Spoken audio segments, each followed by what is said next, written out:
Today we're going to start our concrete poetry. You have had some time to research an animal and found a line drawing that has a nice contour. And remember, the contour is the outside edge of the animal. And today we're going to work on drawing that out. I know that all of us are going to probably be doing something a little bit different. There are some basic guidelines that you want to sort of follow when you are drawing. The first thing you want to do is draw light until you've got it right. So I'm going to take some time and just kind of rough in where I want these things to go. I'm going to do my best to fill my paper.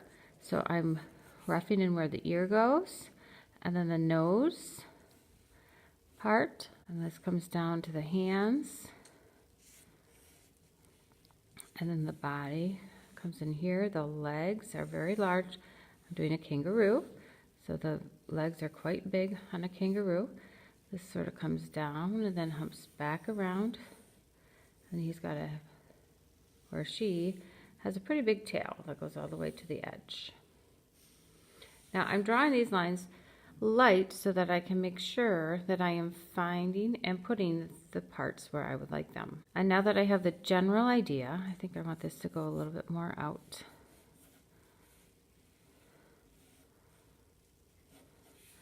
And there's another leg over here. Then I'm going to go back in and kind of add the details with a little bit of a darker line. Now that I know where generally things are going, I can go back and make a darker line. And remember, we're just concerned with the actual outline, so we don't have to worry about the parts that are inside. I'm thinking about where things fit together as I draw this. And I'll continue this for the whole drawing.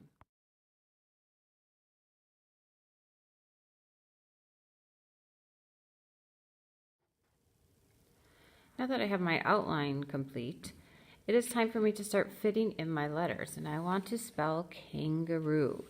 So kangaroo is 1, 2, 3, 4, 5, 6, 7, 8 letters. I'm going to want to try to divide this shape into 8 spaces. If I put a K down here, it might be a little bit hard to read. So what I think I'm going to do is start with a K here, and maybe I'll use the tail as part of the letter. That's a K, A, maybe if I go like this, A, N, G, A, R, O, O. So K, A, N, G, A, R, O, O. So I've divided it very lightly into those spaces. So now it's time for me to go back and make these spaces into letters. I want to try to do block letters, and I'm pretty good at that. So I can just kind of do it freehand. I'll do my K this way. So here I have it coming down, and then I'll have my K going back here, and this will come back up like that. So here's my K. Do you see how I'm using the outside edge of the animal to help define where those shapes are? Now, if you are not able to do this like I am, what you can do is draw the letter that you want. So this will be my A.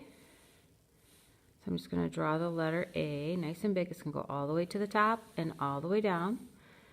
And now that I have it drawn in this space, and remember I rearranged this slightly, so I want to try to use up this whole space here. Now that I have this in here, I can go and draw draw around this letter. So here I'm going to have it go here, and maybe I'll even have this part go way down. And then I'll go back up over here. And then I'll put a little triangle inside. So now you can see the A, and I can just go back in and erase those. little lines that I put in. So I have K-A, now I need to do my N. And I want to leave a little space between the letters themselves, so I want this N to start a little bit over, and then it can go down here and come up. N.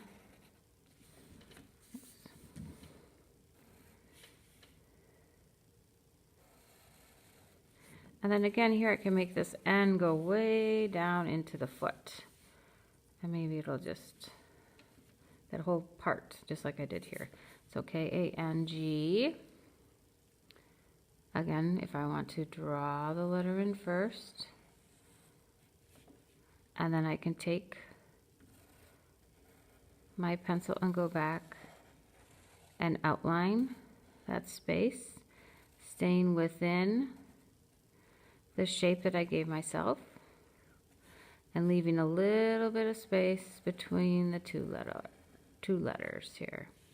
So there's my G.